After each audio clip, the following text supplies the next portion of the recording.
One of the reasons modern medicine is so off base with magnesium is how they test it, and have been testing it for the last few decades with blood tests.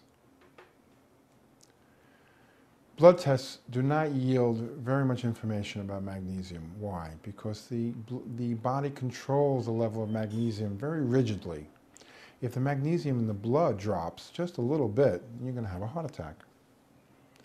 So the body will rob all the cells and tissues and the bones of magnesium and keep the blood constant. So if you do a blood test for magnesium, the cells could be empty, could be totally deficient, and you'll still have magnesium in the blood. So blood tests are not the correct way of diagnosing. They're wasting their time, and they're basing their assumptions of medicine on something that's erroneous. They're not educating doctors to this reality. I had a very interesting experience a few weeks ago.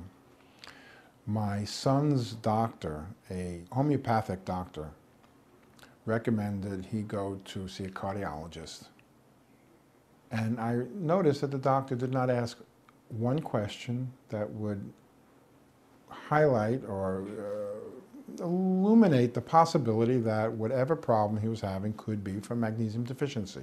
He didn't conceptualize it, didn't ask a question, and then recommended a series of tests without checking out the most fundamental part.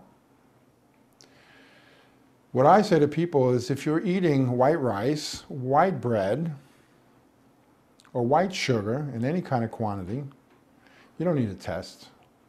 You're guaranteed, at a higher state of probability than any test will yield, that you're magnesium deficient, and you need to supplement with magnesium. So a simple question to 95% of the population: how many people don't eat any white bread, any white rice, or any white sugar? These are the bulk foods today in the modern world. All of these people, everyone, are magnesium deficient. No test needed.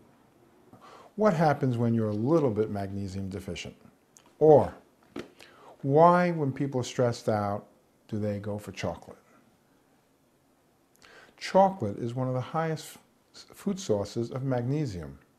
When you're magnesium deficient, we become, in a very subtle level, more irritable, more high-strung, fly off the handle a little quicker, we don't fall asleep so easily.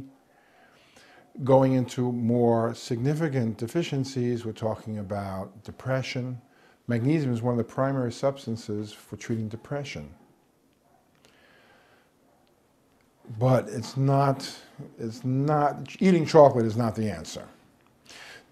Supplementing with magnesium oil, putting it on your skin, drinking it, injecting it, whatever you do, but it's very important, because not only are we being, are most people are starving actually from eating because of nutritional deficiencies in the food, but we're being poisoned because of all the toxicity. On top of all of that, we have incredible and escalating stress in the world.